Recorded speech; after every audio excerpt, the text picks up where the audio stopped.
I'm with John Fleetcroft from Operation Exodus. Now, John, what is Operation Exodus?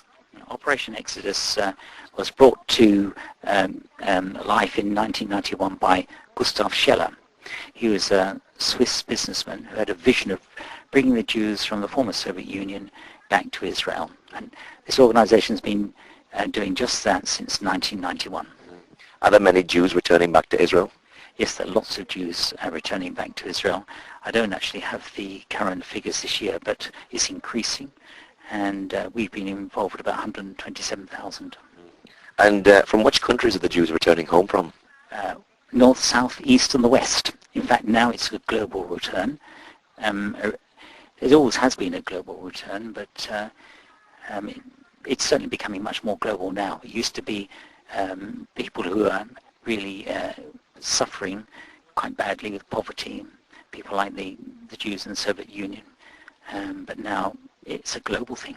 You say the north, south, east and west. Do you feel this is a fulfillment of Scripture, that they're coming back? Yeah, absolutely, absolutely. It's tremendous times we're living in to see the Lord actually at work in these Old Testament prophecies. Now, why is it important to get these Jews back into the land of Israel? Well, from our perspective, it's because the Lord has called us to do it. Simple as that. Yeah. And are there many Christian organizations that are actually doing that, physically bringing Jews back from the countries back to Israel? Oh yes, there are a lot of organizations. It all really came to a crescendo in the 1990s. And people have been bringing people back to Israel by sea, by land, by boat particularly. And now it's by air. And there is a real urgency. And the Lord just put this on people's hearts. Yeah. And are the groups that are bringing the people back, are they all working together? Well, they are, but by default. It's something the Lord has just brought these different organizations. He gives them all a specific mission. They get on with it. And lo and behold, they find the Lord has given not too dissimilar visions for other organizations, and we all meet together. Well, we all come together in one place when we're fulfilling what the Lord has asked us to do. Do people actually go out into the countries and say, like, basically sit down a Jew and say, look, you shouldn't be here, you should be back in your homeland? And how do you actually convince a Jew to go back from maybe his comfort in his lifestyle, maybe in America or England, something like that? Yeah, it's not quite like that. When one opens the scriptures to people, particularly the Jewish nation, who are a chosen race, as we know from what it says in the Old Testament, something just gels in their heart, and something stirs in their heart, and they get this appetite to go back to the land of Israel, the land that we were originally given. Now, there's a scripture that talks about God sending out the fishers and then sending out the hunters. Do you feel now is the time of the fishers? Well, certainly there's been a lot of fishing going on, but there are certain parts of the world that there's a real emphasis that now we've got the time of the hunters. Yes. So do you think that people are fleeing their countries to get into Israel now, and it's, now there's a sense where if the fishers are coming, you can take all your property and everything, your money with you, but there's going to be a time when they'll be chased out and maybe we'll have to leave everything? Well, many don't have property to take with them, but those who do, yes, it's an issue for them, but somehow the Lord overcomes that issue. But there is a sense of urgency. Many people have got this sense of urgency that things are coming to a head. And is it difficult to get a Jew to actually go back to Israel? We can't get Jews to get back to Israel. The Lord has to touch their hearts. And when he touches their hearts, then that happens. Yeah. What's actually life like for a Jew that goes back into Israel? Maybe he's gone to Israel for the very first time and wants to settle down and live there. Is it difficult? Depends where they come from. I mean, if they come from a very different culture, there's a huge cultural change but the Israeli government is trying to overcome this issue, and so that they get integrated, assimilated into the Jewish population in Israel.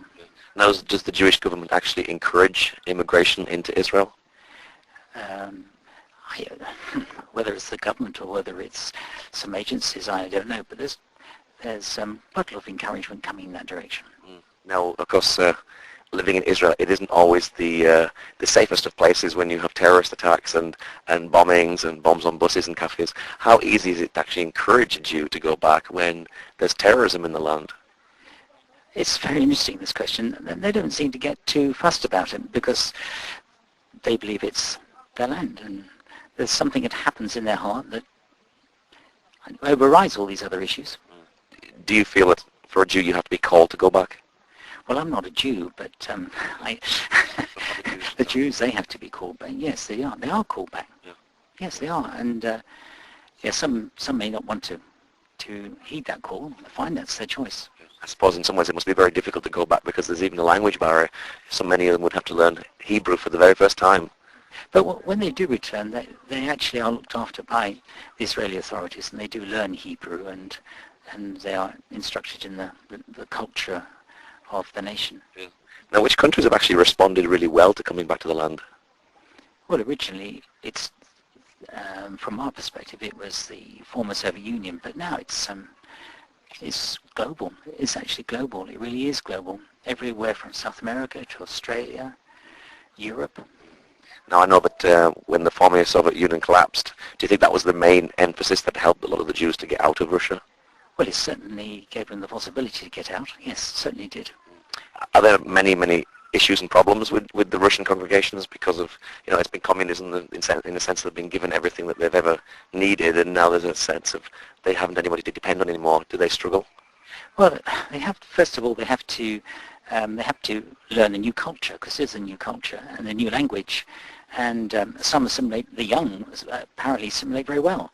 The more senior, mature, probably find it more difficult. In fact, I know they find it more difficult, but they persevere. And what scriptures would you use to sort of encourage a Jew to go back to the land of Israel?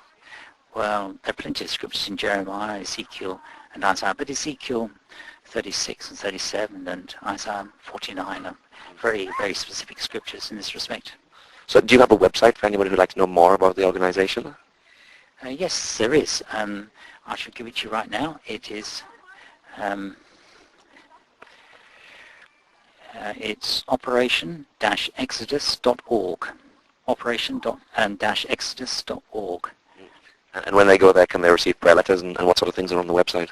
Yes, it's about the organizations on the website, what's happening, issues to pray about. Yes, there's also one in Israel as well. There is a website in Israel. Actually, I don't have the website address, but they've got a very good website in Israel with lots of video clips on it. Do you do teaching for the church as well, like to help people in the church understand Israel and take people into the land themselves?